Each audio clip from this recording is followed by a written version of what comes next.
بسم اللہ الرحمن الرحیم۔ السلام علیکم ورحمۃ اللہ وبرکاتہ۔ دوستو، آج ہم آپ سے ایک ایسے حسین نوجوان کا واقعہ بیان کریں گے۔ ایک بزرگ فرماتے ہیں کہ میں ایک سال سخت ترین گرمی کے زمانے میں حج کو چلا۔ اس وقت لو بڑی شدت سے چلتی تھی۔ ایک دن جب میں وسط حجاج میں پہنچا تو اتفاقاً قافلے سے بچھڑ گیا اور مجھے کچھ اونگ سی آ گئی۔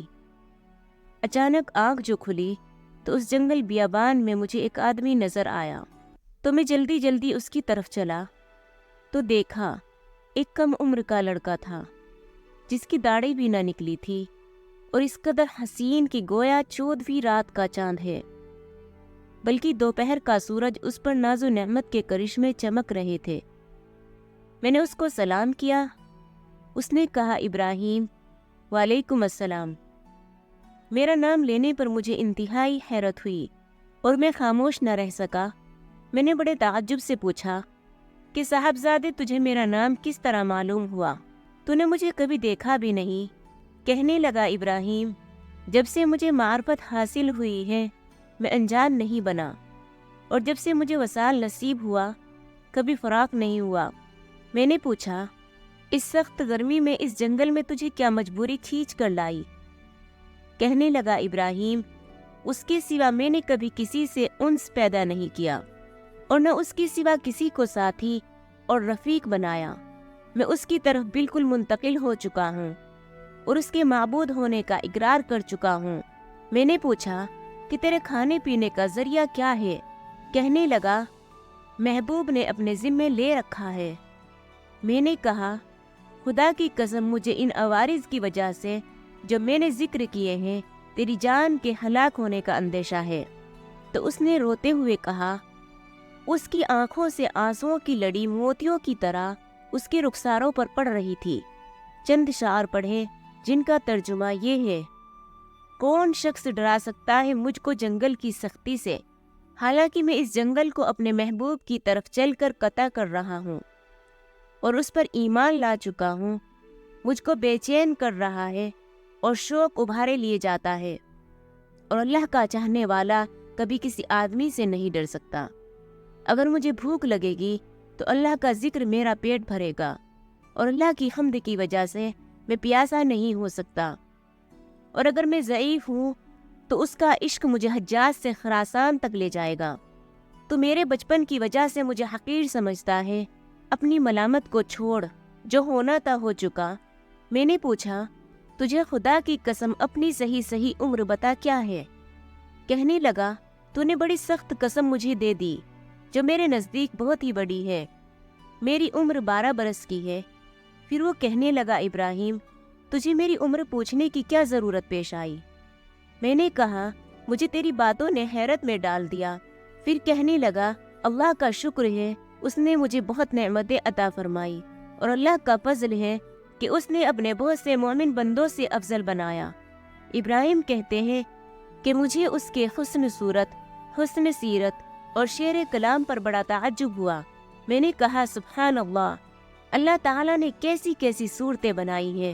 اس نے تھوڑی دیر نیچے کو سر جھکا لیا، پھر اوپر کی طرف نظر اٹھا کر بہت ترچھی اور کڑوی نگاہ سے مجھے دیکھا اور چند اشعار پڑھے جن کا ترجمہ یہ ہے، اگر میری سزا جہنم ہو تو میرے لیے ہلاکت ہے، اس وقت میری یہ رونق اور خوبصورتی کیا بنائے گی؟ اس وقت میری ساری خوبیوں کو عذاب عیبدار بنا دے گا اور جہنم میں طویل عرصے تک رونا پڑے گا، اور جبار جل جلالہ فرمائے گا، اور بدترین غلام تو میرے نافرمانوں میں ہے۔ تو نے دنیا میں میرا مقابلہ کیا، میری حکم عدولی کی، تو میرے عہد و پیمان کو بھول گیا تھا، میری قیامت کی ملاقات کو بھول گیا تھا۔ اے ابراہیم، تو اس دن دیکھے گا کہ فرمانبرداروں کے منہ 14ویں رات کی چاند کی طرح چمک رہے ہوں گے، اور حق تعالی شانہ اپنے اوپر سے انوار کے پردے ہٹا دیں گے، جس کی وجہ سے یہ فرمانبردار اس پاک ذات کی زیارت سے ایسے مبہوت ہو جائیں گے کہ اس کے مقابلے میں ہر نعمت اور ہر راحت کو بھول جائیں گے، اور اللہ تعالیٰ ان فرمانبرداروں کو ہیبت اور خوشنودی کا لباس پہنائیں گے، اور ان کے چہروں کو رونق اور شادابی عطا ہوگی۔ یہ اشعار پڑھ کر کہنے لگا، اے ابراہیم، مہجورہ ہے وہ جو دوست سے منقطع ہو گیا ہو اور وصال اس کو حاصل ہے، جس نے اللہ تعالیٰ کی اطاعت سے وافر حصہ لیا۔ ابراہیم کیا تم اپنے سفر سے بچھڑ گئے ہو؟ میں نے کہا ہاں ایسا ہی ہے۔ تجھ سے اللہ کے واسطے سوال کرتا ہوں کہ تو میرے لیے دعا کرے کہ میں اپنے ساتھیوں سے جا ملوں۔ میرے اس کہنے پر اس لڑکی نے آسمان کی طرف دیکھا اور کچھ آہستہ آہستہ زبان سے کہا کہ مجھے اس کے ہونٹ حرکت کرتے ہوئے معلوم ہوئے۔ اس وقت مجھے اچانک نیند کا جھونکا سا آیا اور بے ہوشی سی ہوئی۔ اس سے جو میں نے افاقہ پایا تو قافلے کے بیچ اونٹ پر اپنے آپ کو پایا، اور میرے اونٹ پر جو میرا ساتھی تھا وہ مجھ سے کہہ رہا تھا، ابراہیم ہوشیار رہو، سنبھلے رہو، ایسا نہ ہو اونٹ پر سے گر جاؤ۔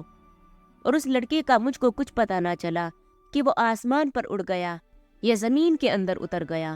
جب ہم سارا راستہ طے کر کے مکہ مکرمہ پہنچ گئے اور میں حرم شریف میں داخل ہوا تو کیا دیکھتا ہوں کہ وہ لڑکا کعبہ شریف کا پردہ پکڑے ہوئے رو رہا ہے اور چند شعر پڑھ رہا ہے جن کا ترجمہ یہ ہے، میں کعبے کا پردہ پکڑ رہا ہوں اور بیت اللہ کی زیارت بھی کر رہا ہوں، لیکن دل میں جو کچھ ہے اس کو اور راز کی بات کو تو خوب جانتا ہے۔ میں بیت اللہ کی طرف پیدل چل کر آیا ہوں، کہیں سوار نہیں ہوا، اس لیے کہ میں باوجود اپنی کم سنی کے فریفتہ عاشق ہوں۔ میں بچپن سے ہی تجھ پر مرنے لگا ہوں، جبکہ میں عشق کو جانتا بھی نہ تھا، اور اگر لوگ ملامت کرے کسی بات پر تو میں ابھی عشق کا طفل مکتب ہوں۔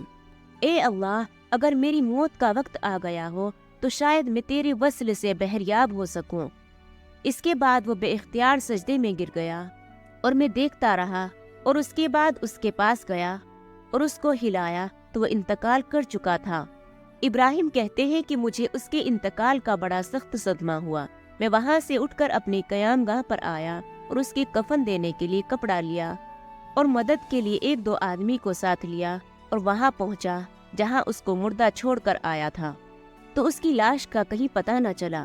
وہاں دوسرے حاجیوں سے دریافت کیا مگر کسی کو بھی پتہ نہ تھا کہ کسی نے اس کو دیکھا، تو میں سمجھا کہ اللہ تعالیٰ نے اس کو لوگوں کی آنکھوں سے پوشیدہ فرما رکھا تھا۔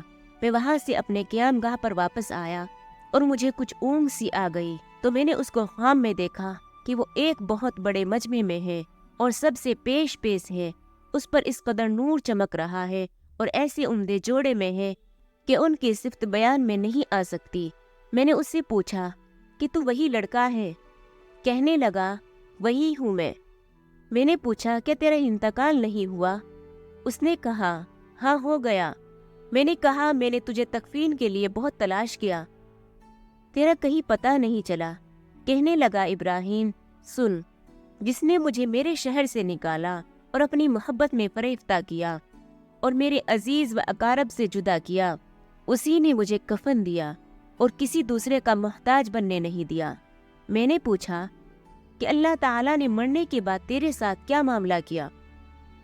اس نے کہا اللہ نے مجھے اپنے سامنے کھڑا کیا اور فرمایا کہ تو کیا چاہتا ہے؟ میں نے عرض کیا الہی تو بڑا مقصود ہے اور تیری ہی مجھے آرزو ہے۔ فرمایا کہ بے شک تو میرا سچا بندہ ہے اور جو تم مانگے گا اس کے لیے کوئی رکاوٹ نہیں ہے۔ میں نے عرض کیا کہ میں یہ چاہتا ہوں کہ میرے زمانے کے تمام آدمیوں میں میری سفارش قبول فرما لے۔ ارشاد ہوا کہ ان سب کے بارے میں تیری سفارش مقبول ہے۔ ابراہیم کہتے ہیں کہ اس کے بعد اس لڑکے نے خواب میں مجھ سے رخصتی مصافحہ کیا اور میں نیند سے بیدار ہو گیا۔